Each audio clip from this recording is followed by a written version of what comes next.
Hi hello friends, good afternoon all of you. MRL study studio ಚಾನಲ್ಗೆ ತಮಗೆಲ್ಲರಿಗೂ ಸ್ವಾಗತಿಸುತ್ತಾ ಇವತ್ತಿನ ತರಗತಿಯಲ್ಲಿ ದೈಹಿಕ ಶಿಕ್ಷಣ ಶಿಕ್ಷಕರ ಒಂದು ಪಠ್ಯಕ್ರಮಕ್ಕೆ ಸಂಬಂಧಪಟ್ಟಂತಹ ಪ್ರಶಸ್ತಿಗಳು ಈ ಒಂದು ವಿಷಯದ ಕುರಿತು ಇವತ್ತಿನ ತರಗತಿಯನ್ನು ಮಾಡ್ತಾ ಇದ್ದೀನಿ.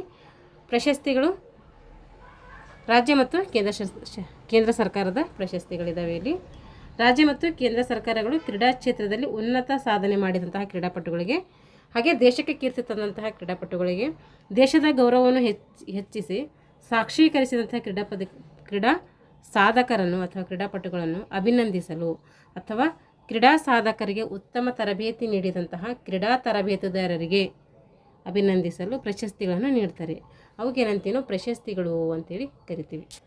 ರಾಜ್ಯ ಸರ್ಕಾರವು ಕ್ರೀಡಾ ಸಾಧಕರಿಗೆ ಏನು ಮಾಡ್ತೈತೆ, ಕ್ರೀಡೆಯಲ್ಲಿ ಸಾಧನೆ ಮಾಡಿದವರಿಗೆ ಏಕಲವ್ಯ ಪ್ರಶಸ್ತಿಯನ್ನು ನೀಡಿದರೆ, ಕೇಂದ್ರ ಸರ್ಕಾರ ಏನು ಮಾಡ್ತದೆ ಅಂತಂದರೆ ಪದ್ಮಶ್ರೀ ಪ್ರಶಸ್ತಿ, ಅರ್ಜುನ್ ಪ್ರಶಸ್ತಿ, ರಾಜೀವ್ ಗಾಂಧಿ ಖೇಲ್ ರತ್ನ ಪ್ರಶಸ್ತಿ, ಇದು ಧ್ಯಾನ್ ಚಂದ್ ಖೇಲ್ ರತ್ನ ಪ್ರಶಸ್ತಿ ಅಂತಾಗಿದೆ. ಇವಾಗ ಪದ್ಮಭೂಷಣ ಪ್ರಶಸ್ತಿ, ಪದ್ಮ ವಿಭೂಷಣ ಪ್ರಶಸ್ತಿ ಹಾಗೂ ಭಾರತ ರತ್ನ ಪ್ರಶಸ್ತಿಗಳನ್ನು ಏನು ಮಾಡ್ತದೆ, ಗೌರವಿಸ್ತದೆ. ಉತ್ತಮ ಕ್ರೀಡಾ ತರಬೇತುದಾರರಿಗೆ ಭಾರತ ಸರ್ಕಾರ ಏನು ಮಾಡ್ತೈತಿ, ದ್ರೋಣಾಚಾರ್ಯ ಪ್ರಶಸ್ತಿ ಕೂಡ ಕೊಡ್ತೈತೆ. ಹಾಗೆ ಅರ್ಜುನ್ ಪ್ರಶಸ್ತಿ ಏನು ಮಾಡ್ತೈತೆ, 1961ರಲ್ಲಿ ಅರ್ಜುನ್ ಪ್ರಶಸ್ತಿ ನೀಡ್ತಾರೆ. ಹಾಗೆ 1985ರಲ್ಲಿ ಏನು ಮಾಡ್ತಾರೆ, ದ್ರೋಣಾಚಾರ್ಯ ಪ್ರಶಸ್ತಿಯನ್ನು ಕೂಡ ಕೊಡ್ತಾರೆ. ಇಸ್ವಿ ಕೇಳ್ತಾರೆ ನೆನಪಲ್ಲಿ ಇಟ್ಕೋಬೇಕು. ಹಾಗೆ ಅರ್ಜುನ್ ಪ್ರಶಸ್ತಿ ಮೊತ್ತ ಕೂಡ ಏನಾಗಿರುತ್ತೆ, 15 ಲಕ್ಷನೇ ಆಗಿರ್ತೈತೆ. ಹಾಗೆ ದ್ರೋಣಾಚಾರ್ಯ ಪ್ರಶಸ್ತಿ ಮೊತ್ತನೂ ಕೂಡ 15 ಲಕ್ಷನೇ ಆಗಿರ್ತೈತೆ. ಎರಡರದ್ದು ಕೂಡ ಅಮೌಂಟ್ ಏನಾಗಿರುತ್ತೆ, ಸೇಮ್ ಆಗಿರುತ್ತೆ. ಈಗ ರಾಜ್ಯ ಮತ್ತು ಕೇಂದ್ರ ಸರ್ಕಾರದ ಕ್ರೀಡಾಪಟುಗಳಿಗೆ ಮತ್ತು ತರಬೇತುದಾರರಿಗೆ ನೀಡುವಂಥ ಪ್ರಶಸ್ತಿಗಳು ಈ ಕೆಳಗಿನಂತಿದ್ದಾವೆ, ತಿಳ್ಕೊಳ್ಳೋಣ ಸಂಕ್ಷಿಪ್ತವಾಗಿ. ಇವಾಗ ಮೊದಲನೇದು ಏಕಲವ್ಯ ಪ್ರಶಸ್ತಿ.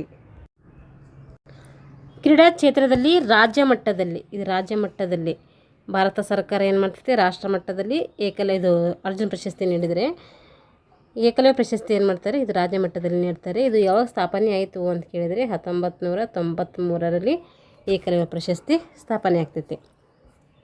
ಕ್ರೀಡಾಪಟುಗಳಿಗೆ ಕರ್ನಾಟಕ ಸರ್ಕಾರ ಏನು ಮಾಡ್ತೈತಿ, 2007ರಿಂದ ಪ್ರತಿ ವರ್ಷ ಏನು ಮಾಡ್ತಾಯಿದೆ, ರಾಷ್ಟ್ರೀಯ ಕ್ರೀಡಾ ದಿನಾಚರಣೆ ದಿನ ಏನು ರಾಷ್ಟ್ರೀಯ ಕ್ರೀಡಾ ದಿನಾಚರಣೆ ಬರುತ್ತಲ್ಲ, ಆಗಸ್ಟ್ 29 ಏನು ಮಾಡ್ತೀವಿ, ರಾಷ್ಟ್ರೀಯ ಕ್ರೀಡಾ ದಿನಾಚರಣೆ ಅಂತೇಳಿ ಆಚರಣೆ ಮಾಡ್ತೀವಿ. ಅದು ಧ್ಯಾನ್ ಚಂದ್ ಅವರ ಹುಟ್ಟಿದ ದಿನ ಆಗಿರ್ತೈತೆ. ಹಾಗಾಗಿ 2007ರಿಂದ ಏನು ಮಾಡ್ತಾಯಿದ್ದಾರೆ, ಈ ಒಂದು ದಿನಾಚರಣೆನ ಆಚರಣೆ ಮಾಡ್ತಾಯಿದ್ದಾರೆ. ಅವಾಗಿನಿಂದ ಏನು ಮಾಡ್ತಾಯಿದ್ದೀವಿ, ಕರ್ನಾಟಕ ಸರ್ಕಾರ ಏಕಲವ್ಯ ಪ್ರಶಸ್ತಿಯನ್ನು ನೀಡ್ತಾ ಬಂದಿದೆ.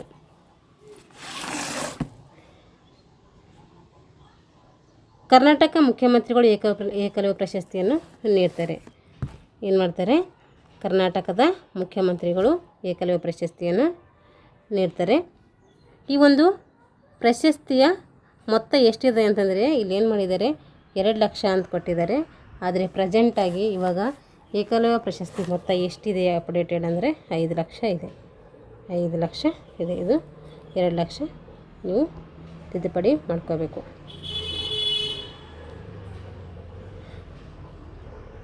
ನೋಡಿರಿ, 5 ಲಕ್ಷ ರೂಪಾಯಿಗಳನ್ನು ಬ್ಲೇಜರ್ ಕೊಡ್ತಾರೆ, ಟೈ ಕೊಡ್ತಾರೆ. ಟ್ರೌಸರ್ ಮಹಿಳಾ ಕ್ರೀಡಾಪಟುಗಳಿಗೆ ಸಿಲ್ಕ್ ಸ್ಯಾರಿ ನೀಡಿ ಗೌರವಿಸ್ತಾರೆ. ಬ್ಲೇಜರು, ಟೈ, ಟ್ರೌಸರು ಹಾಗೂ ಮಹಿಳಾ ಕ್ರೀಡಾಪಟುಗಳಿದ್ದರೆ ಅವ್ರಿಗೆ ಏನು ಮಾಡ್ತಾರೆ, ಸಿಲ್ಕ್ ಸ್ಯಾರಿ ಕೊಟ್ಟು ಗೌರವಿಸ್ತಾರೆ. ಈಗ ಪದ್ಮಶ್ರೀ ಪ್ರಶಸ್ತಿ. ಪ್ರಜಾತಂತ್ರದಲ್ಲಿ ಭಾರತ ಸರ್ಕಾರ ನೀಡುವ ಅತ್ಯುನ್ನತ 4ನೇ ಪ್ರಶಸ್ತಿ ಯಾವುದು ಅಂತಂದರೆ ಅದು ಪದ್ಮಶ್ರೀ ಪ್ರಶಸ್ತಿ ಆಗ್ತೈತೆ. ಏನು ಮಾಡ್ತೈತೆ, ಒಟ್ಟು 4 ಶ್ರೇಷ್ಠ ಪ್ರಶಸ್ತಿಗಳನ್ನು ಕರಿತೀವಿ. ಒಂದು ಭಾರತ ರತ್ನ, ಆಮೇಲೆ ಪದ್ಮಭೂಷಣ, ಪದ್ಮವಿಭೂಷಣ, ಪದ್ಮಶ್ರೀ. ಸೀರಿಯಲ್ ವೈಸ್ ಅಂತ ಬರಿತೀನಿ ನೋಡ್ರಿ. ಫಸ್ಟು ಭಾರತ ರತ್ನ ಇದು ಫಸ್ಟು, ಆಮೇಲೆ ಪದ್ಮ ವಿಭೂಷಣ ಇದು ಎರಡನೇದು. ಹಾಗೆ ಪದ್ಮಭೂಷಣ ಇದು ಮೂರನೇದು. ಆಮೇಲೆ ಪದ್ಮಶ್ರೀ ನಾಲ್ಕನೇದು. ನೀವು ನೋಟ್ಸ್ ಮಾಡಿಕೊಡ್ರಿ, ಈ ಬುಕ್ಸಲ್ಲಿಲ್ಲ, ಅದಕ್ಕೆ ನಾನು ಹೇಳ್ತಾ ಇದ್ದೀನಿ. Bharat Ratna first, Padma Vibhushan second, Padma Bhushan third, Padma Shri 4ನೇದು. ಒಟ್ಟು 4 ನಾಗರಿಕ ಅವಾರ್ಡ್ಗಳಂತೇಳಿ ಇವಕ್ಕೆ ಕರಿತೀವಿ. ಅತಿ ಉನ್ನತ ಪ್ರಶಸ್ತಿಗಳಿವು. ಪದ್ಮಶ್ರೀ ಪ್ರಶಸ್ತಿ ಪಡೆದವರ ವಿವರ ಇದೆ ನೋಡಲಿ.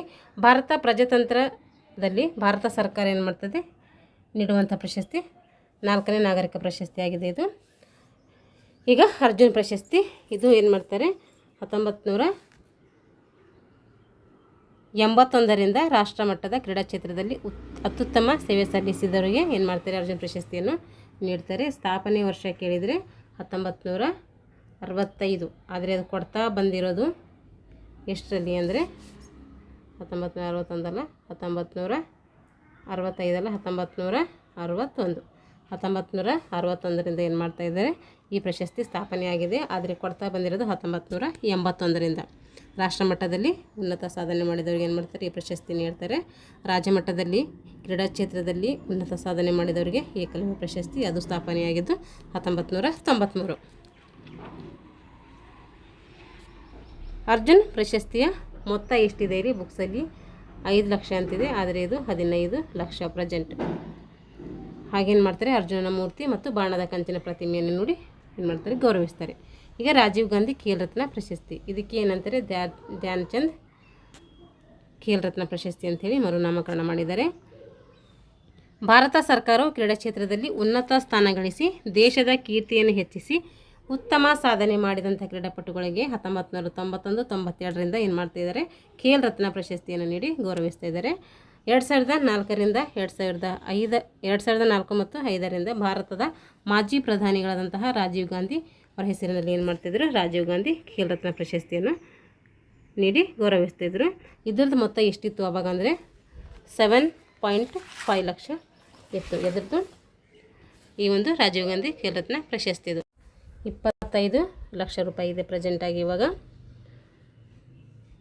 ಅರ್ಜುನ್ ಪ್ರಶಸ್ತಿ ಪಡೆದ ಕ್ರೀಡಾಪಟುಗಳು ರಾಜೀವ್ ಗಾಂಧಿ ಖೇಲ್ ರತ್ನ ಪ್ರಶಸ್ತಿ ಪಡೆಯಲು ಏನಾಗಿರ್ತಾರೆ ಅರ್ಹರಾಗಿರ್ತಾರೆ. ಯಾರು ಅರ್ಜುನ್ ಪ್ರಶಸ್ತಿ ಪಡೆದಿರ್ತಾರೋ ಅವರೆಲ್ಲ ಏನು ಮಾಡ್ತಾರೆ ರಾಜೀವ್ ಗಾಂಧಿ ಖೇಲ್ ರತ್ನ ಪ್ರಶಸ್ತಿ ಪಡೆಯಲಿಕ್ಕೆ ಏನಾಗಿರ್ತಾರೆ ಅರ್ಹತೆಯನ್ನು ಹೊಂದಿದ್ದಾರೆ ಅಂತ ಅರ್ಥ. ರಾಜೀವ್ ಗಾಂಧಿ ಖೇಲ್ ರತ್ನ ಪ್ರಶಸ್ತಿಗೆ ಏನು ಕರಿತೀವಿ ಅಂತೇಳಿ ಕೇಳ್ತಾರೆ ಮೇಜರ್ ಧ್ಯಾನ್ ಚಂದ್ ಖೇಲ್ ರತ್ನ ಪ್ರಶಸ್ತಿ ಅಂತೇಳಿ ಕರಿತೀವಿ. ಯಾವಾಗಿನಿಂದ ಅಂತ ಕೇಳಿದ್ರೆ 2021ರಿಂದ ಈ ಒಂದು ಹೆಸರು ಬದಲಾವಣೆ ಮಾಡಲಾಗಿದೆ.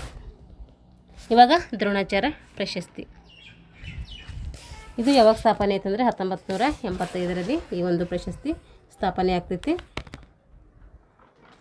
ಭಾರತ ಸರ್ಕಾರ ಅತ್ಯುತ್ತಮ ಕ್ರೀಡಾ ತರಬೇತುದಾರರಿಗೆ ಏನು ಮಾಡ್ತಾರೆ ಈ ಪ್ರಶಸ್ತಿಯನ್ನು ನೀಡ್ತಾರೆ. ಇಲ್ಲಿ ದ್ರೋಣಾಚಾರ್ಯರ ಕಂಚಿನ ಮೂರ್ತಿ ಇರ್ತೈತೆ, ಬಾಣದ ಗುರುತಿನ ಪ್ರತಿಮೆಯೊಂದಿಗೆ 5 ಲಕ್ಷ ಅಂತೇಳಿ ಕೊಟ್ಟಿದ್ದಾರೆ. ಅದರ ಪ್ರೆಸೆಂಟ್ ಎಷ್ಟಿದೆ ಇದ್ರದಂದರೆ 15 ಲಕ್ಷದ ಅಪ್ಡೇಟ್ ಆಗಬೇಕು, ಬುಕ್ ಅಪ್ಡೇಟ್ ಆಗಿಲ್ಲ. ಕ್ರೀಡಾಪಟುಗಳು ಉನ್ನತ ಸ್ಥಾನ ಗಳಿಸಲು ತರಬೇತಿ ನೀಡಿದಂತಹ ದೇಶದ ಕೀರ್ತಿಯನ್ನು ಗಳಿಸಲು ಕಾರಣರಾದಂತಹ ತರಬೇತುದಾರರಿಗೆ ಏನು ಮಾಡ್ತಾರೆ ಈ ದ್ರೋಣಾಚಾರ್ಯ ಪ್ರಶಸ್ತಿಯನ್ನು ಭಾರತ ಸರ್ಕಾರ ನೀಡಿ ಗೌರವಿಸ್ತೈತಿ. ಈಗ ಪದ್ಮಭೂಷಣ ಎಷ್ಟನೇ ಅತಿ ದೊಡ್ಡ ಪ್ರಶಸ್ತಿ? ಪದ್ಮಭೂಷಣ ಭಾರತದ 3ನೇ ಅತಿ ದೊಡ್ಡ ಪ್ರಶಸ್ತಿಯಾಗಿರ್ತೈತೆ. ಭಾರತ ಪ್ರಜಾಪ್ರಭುತ್ವದ ರಾಷ್ಟ್ರದಲ್ಲಿ ಭಾರತ ಸರ್ಕಾರ ನೀಡುವ 3ನೇ ಎತ್ತರದ ನಾಗರಿಕ ಪ್ರಶಸ್ತಿ ಈ ಪದ್ಮಭೂಷಣ ಪ್ರಶಸ್ತಿಯಾಗಿದೆ. ಇದು ಯಾವಾಗ ಸ್ಥಾಪನೆ ಆಯ್ತಂದರೆ 1954ರಲ್ಲಿ ಸ್ಥಾಪನೆ ಆಗ್ತೈತಿ. ಇವುಗಳಿಗೆ ಯಾವುದೇ ಮೊತ್ತ ಇರೋದಿಲ್ಲ. ಪದ್ಮವಿಭೂಷಣ ಪ್ರಶಸ್ತಿ ಭಾರತ ಸರ್ಕಾರ ಅತಿ ದೊಡ್ಡ ಪ್ರಶಸ್ತಿ. ಇದು ಭಾರತ ರತ್ನ ಬಿಟ್ಟರೆ ಅತಿ ದೊಡ್ಡ ಪ್ರಶಸ್ತಿ ಇದಾಗಿರ್ತೈತೆ. ಇದು ಒಂದು ಪದಕ ಇರ್ತೈತಿ, ಪ್ರಶಸ್ತಿ ಪತ್ರ ಇರ್ತೈತಿ. ಇದಕ್ಕೆ ರಾಷ್ಟ್ರಪತಿಯವರು ಇದನ್ನು ನೀಡ್ತಾರೆ. ಇದು 1954ರಲ್ಲಿ ಸ್ಥಾಪನೆ ಆಗ್ತೈತೆ. ಜನವರಿ 2ರಿಂದ ಏನು ಮಾಡಲಾಗಿತ್ತು 1954 ಜನವರಿ 2ರಿಂದ ಪ್ರತಿಸ್ಥಾಪನೆಗೊಂಡಂತಹ ಭಾರತ ರತ್ನ ಮತ್ತು ಪದ್ಮ ವಿಭೂಷಣ ಹಾಗೂ ಪದ್ಮಶ್ರೀ ಪ್ರಶಸ್ತಿಗಳ ನಂತರ ಏನು ಮಾಡ್ತಾರೆ ಈ ಪ್ರಶಸ್ತಿಯನ್ನು ಕೊಡ್ತಾರೆ. ಇದನ್ನು ಭಾರತದ ಯಾವುದೇ ಕಾರ್ಯಕ್ಷೇತ್ರದಲ್ಲಿ ಗುರುತಿಸಲ್ಪಟ್ಟವರಿಗೆ ಮಾತ್ರ ಇದು ಅನ್ವಯ ಆಗ್ತೈತೆ. ಭಾರತ ಸರ್ಕಾರದ ಸೇವೆಯಲ್ಲಿ ಭಾರತದಲ್ಲಿ ಮೊಟ್ಟ ಮೊದಲ ಬಾರಿಗೆ ಈ ಒಂದು ಪ್ರಶಸ್ತಿ ಪಡೆದವರು ಯಾರಂದರೆ ಶ್ರೀ ಸತ್ಯಜಿ ನಾಥ್ ಬೋಸ್ ಮತ್ತು ನಂದನ್ ಲಾಲ್ ಬೋಸ್, ಜಾಕೀರ್ ಹುಸೇನ್, ಬಾಳಾ ಸಾಹೇಬ್ ಗಂಗಾಧರ್ ಖೇರ್, ಜಿಗಿಮೆ ದೋರಾಜಿ, ವಾಕ್ಚಕ್, ವಿ.ಕೆ. ಕೃಷ್ಣ ಮೆನನ್ 1954ರಲ್ಲಿ ಇವರಿಗೆ ಏನೇನಾಯಿತು ಅವಾಗ ಕೊಡಲಾಯಿತು. ನೋಡಿರಿ ಇಲ್ಲಿ ಒಂದು ಪಾಯಿಂಟ್ಸ್ ಇದು ಏನು ಕೊಟ್ಟಿದ್ದಾರೆ ಅಂದರೆ ಇಲ್ಲಿ ಈ ಒಂದು ಪ್ರಶಸ್ತಿ ಅಂದರೆ ಪದ್ಮವಿಭೂಷಣ ಪ್ರಶಸ್ತಿ ಭಾರತ ರತ್ನ ಪದ್ಮ ವಿಭೂಷಣ ಮತ್ತು ಪದ್ಮಶ್ರೀಗಳ ನಂತರ ಕೊಡಲ್ಪಟ್ಟಿದೆ. ಯಾವುದು? ಪದ್ಮ ವಿಭೂಷಣ ಪ್ರಶಸ್ತಿ.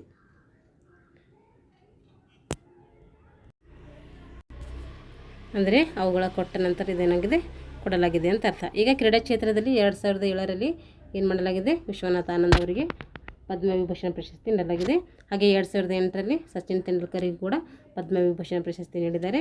2014ರಲ್ಲಿ BKS ಅಯ್ಯಂಗಾರ್ ಅವರಿಗೂ ಕೂಡ ಪದ್ಮವಿಭೂಷಣ ಪ್ರಶಸ್ತಿ ನೀಡಲಾಗಿದೆ. ಇದು ಭಾರತದ ನಾಗರಿಕ ಪ್ರಶಸ್ತಿಗಳಲ್ಲಿ 2ನೇ ಅತಿ ದೊಡ್ಡ ನಾಗರಿಕ ಪ್ರಶಸ್ತಿ. ಈಗ ಭಾರತ ರತ್ನ ಪ್ರಶಸ್ತಿ, ಇದು ನಾಗರಿಕ ಪ್ರಶಸ್ತಿಗಳಲ್ಲಿ ಅತಿ ದೊಡ್ಡ ಪ್ರಶಸ್ತಿ ಯಾವುದಂದರೆ ಇಲ್ಲಿ ಹಿಂದೆ ಮುಂದೆ ಕೊಟ್ಟಿದ್ದಾರೆ, ಅಂದರೆ ಸೀರಿಯಲ್ ವೈಸ್ ಏನು ಕೊಟ್ಟಿಲ್ಲ. ಇಲ್ಲಿ ಪ್ರಶಸ್ತಿಗಳು ಹಿಂದೆ ಮುಂದಾಗಿದ್ದಾವೆ, ಅದನ್ನು ನಾವು ಸೀರಿಯಲ್ ವೈಸ್ ನೆನಪಿಟ್ಕೋಬೇಕು. ಭಾರತ ರತ್ನ ಪ್ರಶಸ್ತಿ ಏನಾಗಿದೆ ಅಂದರೆ ಭಾರತದ ಅತಿ ದೊಡ್ಡ ನಾಗರಿಕ ಪ್ರಶಸ್ತಿಯಾಗಿದೆ. ಇದನ್ನು ಭಾರತದ ಆಭರಣ, ಭಾರತದ ವಜ್ರ ಅಂಥೇಳಿ ಕರಿತೀವಿ. ಈ ಪ್ರಶಸ್ತಿ ಎದಕ್ಕೆ ಕೊಡ್ತಾರೆ ಅಂದರೆ ಕಲೆ, ಸಾಹಿತ್ಯ, ಕ್ರೀಡೆ ಕ್ಷೇತ್ರದಲ್ಲಿ ಹಾಗೂ ವಿಜ್ಞಾನ ಕ್ಷೇತ್ರದಲ್ಲಿ ಅತ್ಯುನ್ನತ ಸಾಧನೆಗೈದವರಿಗೆ ಏನು ಮಾಡ್ತಾರೆ, ಈ ಒಂದು ಭಾರತ ರತ್ನ ಪ್ರಶಸ್ತಿಯನ್ನು ನೀಡ್ತಾರೆ. ಇತ್ತೀಚೆಗೆ ಮಾನವೀಯ ದೃಷ್ಟಿಕೋನದ ಅತ್ಯುನ್ನತ ಸೇವೆಗಾಗಿ ಕೂಡ ಏನು ಮಾಡ್ತಾಯಿದ್ದಾರೆ, ಈ ಒಂದು ಪ್ರಶಸ್ತಿಯನ್ನು ನೀಡ್ತಾರೆ. ಭಾರತವು ಉದ್ಯೋಗ, ವೃತ್ತಿ, ವ್ಯಕ್ತಿತ್ವಗಳಿಗಾಗಿ ಮನವಿ ಶಿಫಾರಸು ಮಾಡಲಾಗ್ತೈತಿ. ಭಾರತ ರತ್ನ ಪ್ರಶಸ್ತಿಯನ್ನು ಪ್ರಧಾನ ಮಂತ್ರಿಗಳು, ಭಾರತದ ರಾಷ್ಟ್ರಪತಿಗಳು ಸೇರಿ ಏನು ಮಾಡ್ತಾರೆ, ವಿತರಣೆ ಮಾಡ್ತಾರೆ. ಈ ಪ್ರಶಸ್ತಿಯನ್ನು ದೇಶಕ್ಕೆ ಉನ್ನತ ಗೌರವ ಸೇವೆ ಸಲ್ಲಿಸಿ ಆದಂತಹ ವ್ಯಕ್ತಿಗಳಿಗೆ ಏನು ಮಾಡ್ತಾರೆ, ಭಾರತ ಸರ್ಕಾರವು 1954ರಲ್ಲಿ ಏನು ಮಾಡ್ತಾರೆ, ಈ ಒಂದು ಪ್ರಶಸ್ತಿಯನ್ನು ನೀಡ್ತಾರೆ. ಇದುವರೆಗೂ 43 ವ್ಯಕ್ತಿಗಳು ಏನು ಮಾಡಿದ್ದಾರೆ, ಈ ಒಂದು ಪ್ರಶಸ್ತಿಯನ್ನು ಪಡ್ಕೊಂಡಿದ್ದಾರೆ. ಇದು ಬುಕ್ ಅಪ್ಡೇಟ್ ಆಗಿಲ್ಲ, ಆದರೆ ಇವಾಗ ಪ್ರೆಸೆಂಟ್ ಎಷ್ಟಿದ್ದಾರೆ ಅಂತಂದರೆ 53 ಜನ ನಾಗರಿಕ ಅಂದರೆ ಭಾರತ ರತ್ನ ಪ್ರಶಸ್ತಿ ಪಡ್ಕೊಂಡಿದ್ದಾರೆ. ಈ ಪ್ರಶಸ್ತಿಯಿಂದ ಸನ್ಮಾನಿಸಲ್ಪಟ್ಟಂತಹ ವ್ಯಕ್ತಿಯು ಪ್ರಸ್ತುತ ವರ್ಷದಲ್ಲಿ ಈ ಒಂದು ಪ್ರಶಸ್ತಿ ಪಡ್ಕೊಂಡಿದ್ದಾನೆ ಅಂದರೆ ಆ ವ್ಯಕ್ತಿ ಪ್ರಸ್ತುತ ವರ್ಷದಲ್ಲಿ ಯಾವುದಾದರೂ 3 ಪ್ರಶಸ್ತಿಗಳಿಂದ ಅವನೇನು ಮಾಡಬೇಕು, ಸನ್ಮಾನಿಸಲ್ಪಟ್ಟಿರಬೇಕು. ಈ ಪ್ರಶಸ್ತಿ ಅವರು ಆಯ್ಕೆಯಾಗಿದ್ದಾರೆ ಅಂದರೆ ಹಿಂದೆ ಯಾವುದಾದ್ರೂ 3 ಪ್ರಶಸ್ತಿ ಅವರಿಗೆ ಬಂದಿರಬೇಕು. ಈಗ ಏಕಲವ್ಯ ಪ್ರಶಸ್ತಿ, ಅರ್ಜುನ ಪ್ರಶಸ್ತಿ, ಪದ್ಮಶ್ರೀ, ಪದ್ಮವಿಭೂಷಣ ಇವು ಯಾವುದಾದ್ರೂ 3 ಪ್ರಶಸ್ತಿ ಬಂದ ಮೇಲೆ ಈ ಒಂದು ಪ್ರಶಸ್ತಿಗೆ ಅವರು ಅರ್ಹರಾಗಿರ್ತಾರೆ. ಡೈರೆಕ್ಟಾಗಿ ಇದೇ ಒಂದು ಪ್ರಶಸ್ತಿ ಕೊಡೋಕೆ ಬರೋದಿಲ್ಲ, ಅವೆಲ್ಲ ಪಡ್ಕೊಂಡ ಮೇಲೆ ಇದು ಪಡ್ಕೊಳ್ಬೇಕು ಅಂತ ಅರ್ಥ. ಈ ಪ್ರಶಸ್ತಿಯೊಂದಿಗೆ ಯಾವುದೇ ರೀತಿಯ ನಗದನ್ನು ನೀಡಲಾಗಿದೆ, ಇಲ್ಲೂ ಕೂಡ ಯಾವುದೇ ಪ್ರೈಸ್ ಇರೋದಿಲ್ಲ. ಪ್ರಶಸ್ತಿಯ ಹೆಸರನ್ನು ಯಾವುದೇ ಕೆಲಸಗಳಿಗೆ ಶಿಫಾರಸ್ಸಿನಂತೆ ದುರ್ಬಳಕೆ ಕೂಡ ಮಾಡೋಂಗಿಲ್ಲ.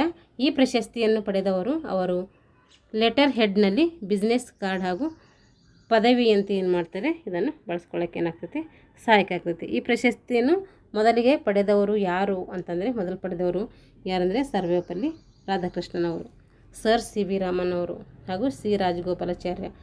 2014ರಲ್ಲಿ ಕ್ರೀಡಾ ಕ್ಷೇತ್ರದಲ್ಲಿ ಯಾರು ಪಡ್ಕೊಂಡಿದ್ದಾರೆ, ಸಚಿನ್ ತೆಂಡೂಲ್ಕರ್ ಅವರು ಈ ಪ್ರಶಸ್ತಿಯನ್ನು ಪಡ್ಕೊಂಡಿದ್ದಾರೆ.